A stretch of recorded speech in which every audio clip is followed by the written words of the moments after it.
स्वागत है एक बार फिर से आप सभी का मेरे YouTube चैनल टॉपर स्टिक पर। आज जो मैं बात करने वाला हूँ वो है कि भारत की जो रेलवे है उसमें एक बार फिर से एक नई वैकेंसी आई है और वो लगभग 9000 से ऊपर की वैकेंसी आई है। तो इसके सिलसिले में बात करने वाला हूँ और जिसकी जो ऑफिशियल नोटिफिकेशन है वो खुद रेलवे मिनिस्टर जो है हमारे पीयूष गोयल जी उन्होंने ही जारी किया है अपने ट्विटर हैंडल से। तो इसलिए मैं उसका ट्विटर हैंडल पे हूँ, देख सकते हैं आप, ये ऑफिशियल ट्विटर हैंडल है, पीयूष गोयल जी का ब्लू टिक लगा हुआ है। तो ऑफिशियल हैंडल है, आप इसके ट्विटर हैंडल पे जाके ये ऑफिशियल लिंक चेक कर सकते हैं। तो मैं सारी जानकारी आपको बताऊंगा, जैसे कि इसमें कौन कौन से लोग अप्लाई कर सकते हैं, जो मतलब एलिजिबिलिटी क्राइटेरिया है वो क्या है, उसके बाद वैकेंसी कितनी है, पे स्केल क्या होगा, एग्ज़ाम कब होगा और इसका जो सिलेबस है वो क्या होगा, उसके बाद जो एज में लिमिट है वो क्या होगी और एज में जो रिलैक्सेशन है यानी अलग अलग कैटेगरी के लिए जो रिलैक्सेशन मिलता है वो क्या होगा। तो ये सारी इन्फॉर्मेशन मिलेगी। तो प्लीज़ इस वीडियो के साथ बने रहिएगा, 3 से 4 मिनट का वीडियो होगा, कुछ लंबा नहीं होगा। और चलिए, लेकिन उससे पहले हम देख लेते हैं कि जो आज का माइंड टेस्ट क्वेश्चन है वो क्या होने वाला है। तो आज का जो क्वेश्चन है वो आपके सामने है। जैसा आप देख सकते हैं कि भारत का जो सबसे बड़ा शहर कौन है, तो आपके पास ऑप्शन है मुंबई, कोलकाता, दिल्ली, मद्रास। मुंबई, कोलकाता, दिल्ली, मद्रास, तो ये 4 ऑप्शन है आपके पास। तो प्लीज़ इसका जो सही आंसर है वो आप कमेंट करके कमेंट बॉक्स में बता दीजिए और बन जाइए स्मार्ट व्यक्ति। तो चलिए हम आ जाते हैं फिर से अपने टॉपिक पे। तो जैसे हमारे पास ये टॉपिक है, तो जैसे यहाँ पे आप देख रहे हैं कि एक लिंक दिया हुआ है यहाँ उन्होंने, तो हम जैसे ही इस लिंक पे जाते हैं, ये है ऑफिशियल जो उन्होंने मार्क करके मैं बता देता हूँ आपको। जैसे लिखा हुआ है कि Indian railway release more than 9000 jobs for constable and sub inspector post. Indian railway में एक आरपीएफ होता है, आपको पता ही होगा कि रेलवे प्रोटेक्शन फोर्स, उसके अंदर ही आता है कांस्टेबल और सब कांस्टेबल। तो इसके लिए यहाँ से निकाला गया है। तो हम यहाँ एक लिंक दिया हुआ है, जैसा आप यहाँ पे देख सकते हैं कि indianrailway.gov.in। जैसे हम इस लिंक पे क्लिक करते हैं, चलिए, तो जैसे हम इस लिंक पे क्लिक करते हैं तो हमारे पास कुछ ऐसा इंटरफेस आता है निकल करके। और आप जैसे यहाँ पे देख सकते हैं लिखा हुआ है RPSF recruitment 2018 link for constable recruitment. तो हम इस पर क्लिक करते हैं। उसके बाद 2 लिंक है यहाँ पे, SI यानी सब इंस्पेक्टर का भी है और कांस्टेबल का भी है। तो हम पहले कांस्टेबल का देख लेते हैं, उसके बाद सब इंस्पेक्टर पे आएंगे। तो जैसे हम यहाँ पे आते हैं तो हमारे पास ये 2 चीज़ यहाँ पे है। एक है कि नोटिफिकेशन इन इंग्लिश, नोटिफिकेशन इन हिंदी। तो हम इंग्लिश वाला नोटिफिकेशन डाउनलोड करते हैं और देखते हैं क्या है। हम जैसे हम डाउनलोड पर क्लिक करते हैं थोड़ा सा टाइम लेगा ये। तो ये खुल गया हमारे पास। तो ये आ गया हमारे पास ये official notification government of India का, जैसे आप देख सकते हैं ऊपर लिखा हुआ है गवर्नमेंट ऑफ इंडिया, ठीक है। और उसके बाद जैसे यहाँ पे आप देख सकते हैं एक चीज़ और जो बेसिक है, जैसे मैंने आपको बताया था कि पे स्केल क्या होगा वो बात को बताऊंगा। तो जो इसका पे होगा वो 7th CPC मैट्रिक्स के हिसाब से मिलेगा और वो होगा 21,700 पर मंथ, ठीक है। और अलाउंस होगा अलग अलग, ठीक है, जो रेलवे के हिसाब से होता है, ये हो गया। उसके बाद है कि इसकी एप्लीकेशन स्टार्टिंग कब से होगी, तो इसकी एप्लीकेशन स्टार्ट होगी 1 जून से, ठीक है। अभी ये स्टार्ट नहीं हुई है। यहाँ पे जैसे आप देख सकते हैं लिखा हुआ है ओपनिंग ऑनलाइन रजिस्ट्रेशन 1/6/2018। तो 1/6/2018 से इसकी जो है एप्लीकेशन ऑनलाइन ही रजिस्टर्ड की जाएगी। और क्लोजिंग डेट जो होगा, जो अंतिम तारीख है वो होगी 30/6/2018, यानी पूरा 1 महीना आपको टाइम रहेगा अप्लाई करने के लिए। और ये जो tentative date for computer based test यानी जो CBT होगा, रिटन एग्ज़ाम होगा ऑनलाइन, उसके लिए जो डेट रहेगा वो ये रहेगा अक्टूबर, यानी सितंबर अक्टूबर में हो सकता है। तो ज़्यादा टाइम नहीं होगा, आपके पास 2 महीने का टाइम होगा। जून तक आप पूरा फॉर्म भरेंगे, जुलाई अगस्त का आपके पास टाइम होगा और सितंबर अक्टूबर में आपका एग्ज़ाम होगा। तो ये सारी चीज़ यहाँ पे क्लियर हो गई। तो चलिए हम देख लेते हैं, सीधा नीचे आ जाते हैं। यहाँ पे तो एप्लीकेशन का दिया हुआ है, हम देख लेते हैं कि सीट कितनी है, ठीक है। और सीट में जब हम नीचे आते हैं थोड़ा सा यहाँ दिया हुआ है, तो ये हम स्क्रॉल करके जब हम नीचे आते हैं तो देखिए यहाँ पे टोटल सीट दिया हुआ है, वैकेंसीज आपको लिखा हुआ मिलेगा, वैकेंसीज, ये वैकेंसीज है आपकी। और जो यहाँ पे लिखा हुआ है जोन वाइज, तो टोटल जो है मेल के लिए वो है 4403 और फीमेल के लिए जो है वो है 4216। तो ये टोटल वैकेंसी हो जाती है, ठीक है। उसके बाद हम आ जाते हैं यहाँ पे कि हमारी एलिजिबिलिटी क्राइटेरिया क्या है, यानी कौन से लोग इसको अप्लाई कर सकते हैं। तो यहाँ देखिए जो एलिजिबिलिटी क्राइटेरिया है इसकी वो बहुत ही सिंपल है। अगर मैट्रिक आपने किया रखा है तो आप अप्लाई कर सकते हैं।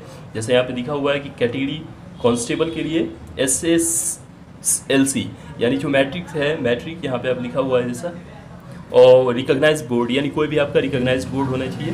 और जो एज लिमिट है वो 18 से 25 के बीच में है, यानी कम से कम आपकी आयु सीमा 18 साल होनी चाहिए और अधिकतम 25 साल, 25 से ऊपर नहीं, 18 से कम नहीं। तो ये आपकी एज लिमिट हो गई, तो आप अप्लाई कर सकते हैं। उसके बाद जो मैंने आपको बताया कि एज रिलैक्सेशन में किस तरह की डील दी जाएगी, तो जैसा आप यहाँ पे देख सकते हैं कैटेगरी वाइज लिखा हुआ है सॉरी, यहाँ पे जो लिखा हुआ है फिजिकल मेजरमेंट के लिए लिखा हुआ है, तो फिजिकल मेजरमेंट के लिए जो लिखा हुआ है यू आर ओबीसी के लिए तो 165 हो गया, हाइट का है, फीमेल के लिए 157 है। तो इस तरह से आप थोड़ा डिटेल में देख सकते हैं। मैं ज़्यादा लंबा नहीं करना चाहता इस वीडियो को, तो इसलिए मैं डिटेल में नहीं जा रहा हूँ। तो एज लिमिट की बात कर ले, परमिशन जो ग्रांटेड है एक्सेसिबल रिलैक्सेशन, तो वो जो है यहाँ पे SC ST कैंडिडेट्स के लिए 5 साल है, OBC के लिए 3 साल है, और इसी तरह एक सर्विसमैन उसके लिए 3 साल, जो अनडिजर्व्ड है उसके लिए 3 साल है। OBC में अगर आते हैं तो वो 6 साल हो जाएंगे, और SC ST में आते हैं तो 8 साल। ये है एक सर्विसमैन के लिए।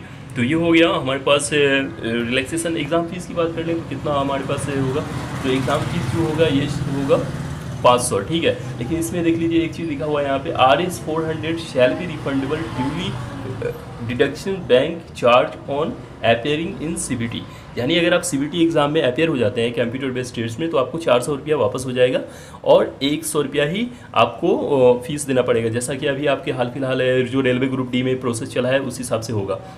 और जो अलग अलग कैटेगरी के है SC ST एक सर्विसमैन के लिए, उसके लिए 250 लगेगा, और उसका टोटल रिफंड हो जाएगा अगर वो CBT में बैठते हैं तो इसके लिए फ्री हो जाएगा। लेकिन जो अनडिजर्व कैटेगरी है और OBC है उसको 100 रुपया लगेगा एक हिसाब से देख ले। तो मोड ऑफ पेमेंट है तो वो आप ऑनलाइन कर सकते हैं या चालान के थ्रू कर सकते हैं, तो ये तो खैर सिंपल सी बात है।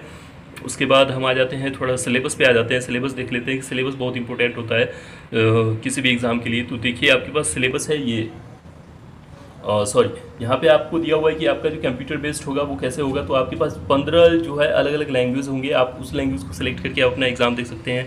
उर्दू में दे सकते हैं, हिंदी में दे सकते हैं। तो ये हो गया आपको। आप देखिए यहाँ पे लिखा हुआ है जो टोटल ड्यूरेशन होगा वो 90 मिनट होगा, टोटल नंबर ऑफ क्वेश्चन जो होगा वो 120 होगा। अब देखिए क्वेश्चन टाइप और सिलेबस पे आ जाते हैं। तो ये हमारे पास क्वेश्चन टाइप एंड सिलेबस है। तो जनरल अवेयरनेस होगा 50 नंबर का, उसके बाद अर्थमेटिक्स होगा 35 नंबर का, जिसमें अलग अलग जैसे एवरेज हो गया, इंटरेस्ट हो गया, profit and loss, discount, use of table and graphs, तो ये सब हो जाएगा आपके पास। उसके बाद 50 नंबर में जो हम बात कर रहे हैं जनरल अवेयरनेस की, तो उसमें आ जाएगा आपको geography, economics, general polity, Indian constitution, sports, general science, तो ये सब आपको कवर हो जाएंगे। उसके बाद जो तीसरा है वो है जनरल इंटेलिजेंस एंड रीजनिंग।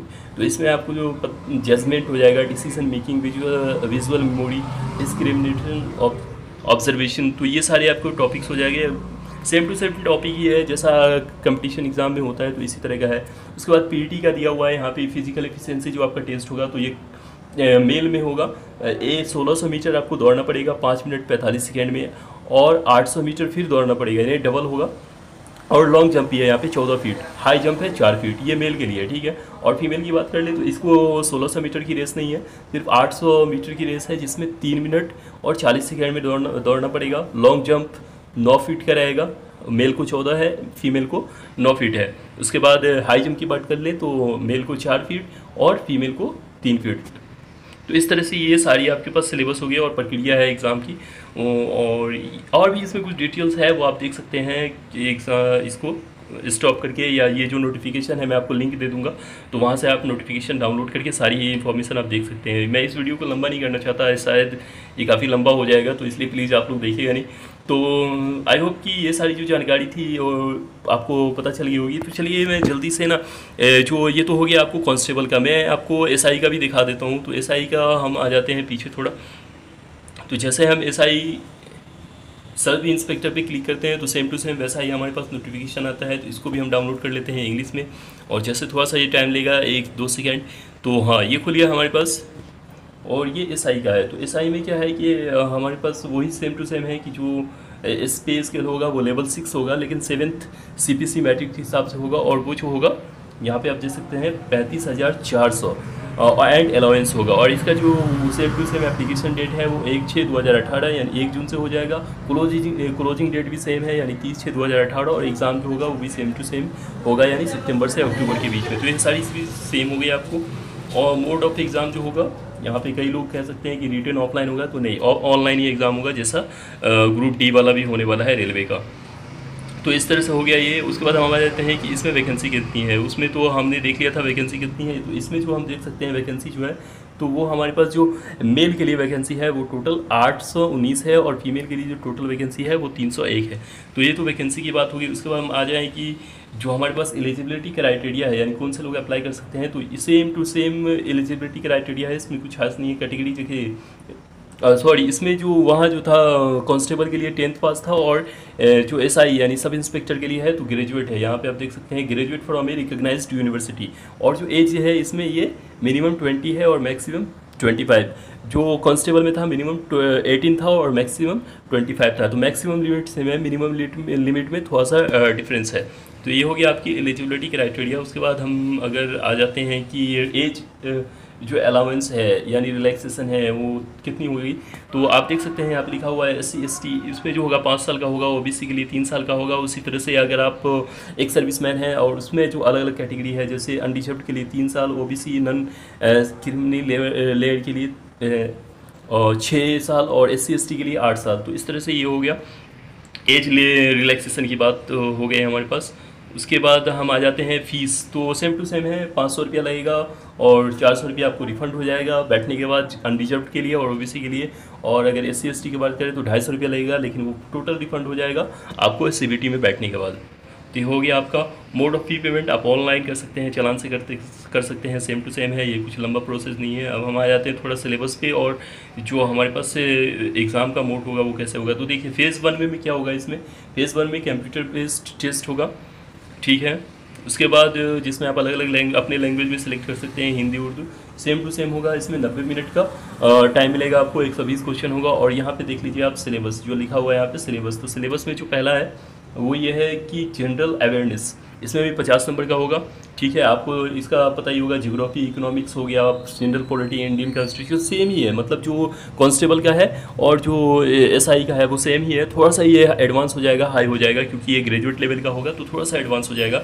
बाकी जो सिलेबस है वो ऑलमोस्ट सेम रहने वाला है। अर्थमेटिक में आप देख सकते हैं same to same, table graphs, mensuration, time and distance, ratio, age, profit and loss, तो ये सब हो जाएगा आपको। जनरल इंटेलिजेंस एंड रीजनिंग की बात कर लें तो यहाँ पे आपको डिसीजन मेकिंग, विजुअल मेमोरी, उसके बाद spatial orientation, problem solving, analysis, judgement, तो ये सारे आपको टॉपिक्स कवर होंगे। ये फ़ेज़ 2 में अगर आप आ जाएँ तो फ़ेज़ 2 में जो फ़ेज़ 1 में सिलेक्शन होगा वही फ़ेज़ 2 में आगे बढ़ेगा। तो यहाँ पे आप देख सकते हैं कि जो 1600 मीटर का दौड़ होगा उसमें 6 मिनट 30 सेकंड में कंप्लीट करना है मेल को, ठीक है।